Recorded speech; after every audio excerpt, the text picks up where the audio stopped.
Okay, so here I am cooking again with my pressure cooker. Today I'm going to make fried rice. Pressure cooker fried rice.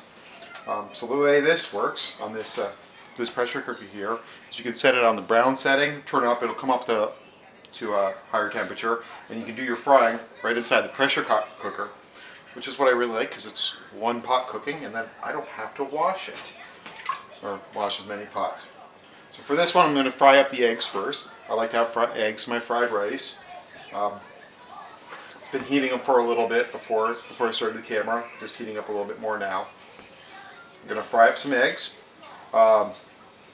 Rest of this meal, the other things that you can do while you're waiting for it to come up to temperature, I like to have green onions, chop those up.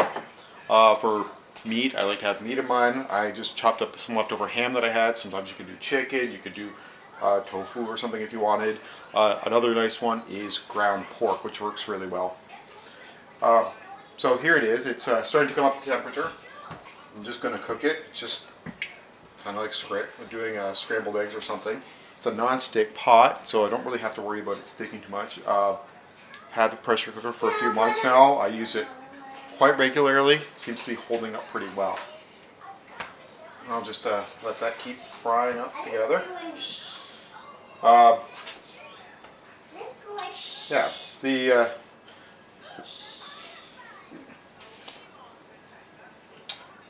let's just wait for this to heat up just a little bit more. An important thing when you're working with non-stick coatings is always using plastic tools. Pressure cooker, I think, comes with a spoon. What I like to use is this silicone spoon here. So it's pretty common. For just a few dollars, you can pick them up at most stores. It's a one-piece solid silicone spoon. Handles high temperatures. It doesn't melt. It doesn't burn. Doesn't pick up flavors. Doesn't scratch your non-stick frying pan or pressure cooker or what have you. It's really nice. I use it all the time. The other types of spoons I use a lot of bamboo spoons, but the silicone is really nice. So you can't really see it right now, but it's already starting to cook in here. So I'm just going to break up the eggs a little bit into slightly smaller pieces. Maybe I'll pull those out so you can see what they look like before I do the next stage. Okay, actually those are just about done. So I'm just going to grab a bowl here so you can see what they look like. Yeah, they're just about done. Another thing with the silicone, love the silicone oven mitts. Just like the other silicone, they handle the high temperatures. They're waterproof. Really liking all these silicone products that have come out lately. So I've got my eggs, they're just about done. Now I am going to leave all of this in the pressure cooker when I cook the rice. So, you know, if it's a little bit gummy or whatever, that's okay. But there, I've just cooked my scrambled eggs. Okay, sitting there.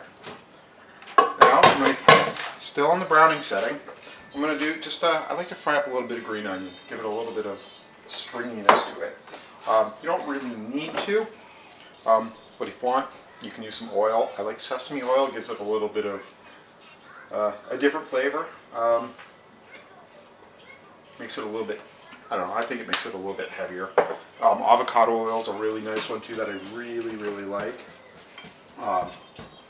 Avocado oil doesn't smoke very much. But for this meal, I'm going to use the sesame oil. Gives it a little bit of a nutty flavor. I can smell that right now.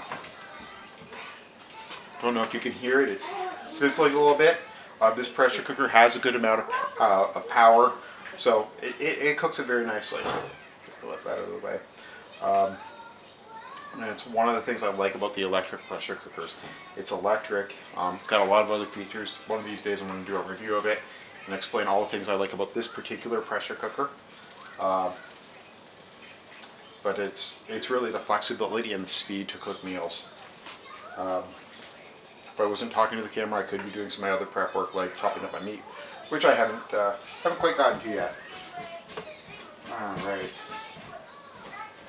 So I just like to get it a little bit soft, get a little bit of the sesame sesame oil in there. And then you can go and add your meat. If you've done raw meat, like ground chicken or something like that, you might want to cook it up, drain off some of the fat before you add it in. In this case, I'm just using some leftover ham that I've put into nice little 1/4 inch cubes, maybe a little bit smaller than a 1/4 inch. I'll just knock those in there,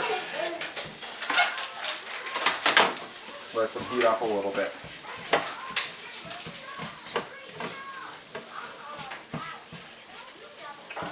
Now for the rice, one of the important things when you're doing rice, I don't think it really matters what kind of rice you want to do. You can always go for a particular type of rice. My personal favorites right now, I like wild rice. I also like brown rice.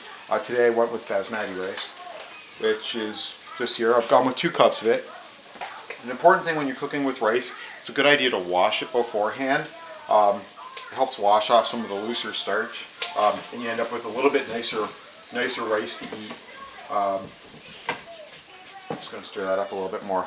So I've just added about 2 cups of rice here. I'm going to add my eggs back in and break them up a little bit. Stir it around. And I'll just leave that on for now. So I've got my rice. I'm dumping my rice. So like I said, it's about 2 cups of rice. You can use your hands or you can use the silicone. A lot of times I do like to cook with my hands, but I find the silicone stuff is just so nice to work with. Stir that around. Now for seasoning, again, it's what you like. You can put whatever flavors you like in. I like soy sauce. I'll just use a normal. This one's that brand, DH soy sauce. Throw a little bit of that in. Now, you don't have to put a lot in. You can always add more later. Some other things I like. I think it's a good idea to try new things. So this is a different type of soy sauce, slightly different flavor. Let's add that in there. Now, if you're not working with very salty sauces, a lot of people like salt. They think it brings a lot of flavor. You can always add a little bit of salt. I like to add some of it when I'm cooking. I don't want to overdo it too much, but I do know that this needs a few shakes of salt. Last thing is I put in 2 cups of rice. Just stop this for a minute. I did put in 2 cups of rice, so I'm going to have to put in 4 cups of water. However, one of my favorite things for flavor is, instead of using just plain water, is using stock. And today I'm going to use some vegetable broth. So it gives a lot of flavor without all the salt or anything like that. You don't have to use the same kind. You can use chicken, you can use vegetable, you can use beef, whatever you want. So I've got my 3 cups of water, and I'm going to add about another cup of stock. Vegetable broth. Put that in there. It just gives a slightly different flavor than using straight water. You can use the powdered stock if you want. I'm just using liquid today. So I'll just put it in there. And then I'll shut it off. Okay. So I've got all my ingredients in there. I'll just put the lid on the pressure cooker, close it, and I'll put it on high for 8 minutes to do it. Hit start. Then the pressure cooker will bring it up to temperature and pressure, start the timer, and beep and tell me when this is done. Again, if you like it, subscribe to the channel, and later you'll see a review. Hopefully, see a review of this pressure cooker, maybe some other simple meal ideas that shouldn't take too long and probably don't dirty too many dishes. Talk to you soon. Bye.